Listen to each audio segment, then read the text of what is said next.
Welcome back to Gear Up Windows YouTube channel. In this video, we will guide you on how to continue where you left off in the Microsoft Edge browser on Windows 11 or 10 PC. So first open Edge browser on your Windows PC, then click on this one menu icon that represents with three dots and select settings in the drop down menu.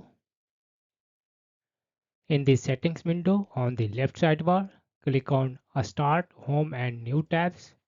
On the right side, under When Edge starts, select this one option, Open tabs from the previous session, and now close the Edge browser.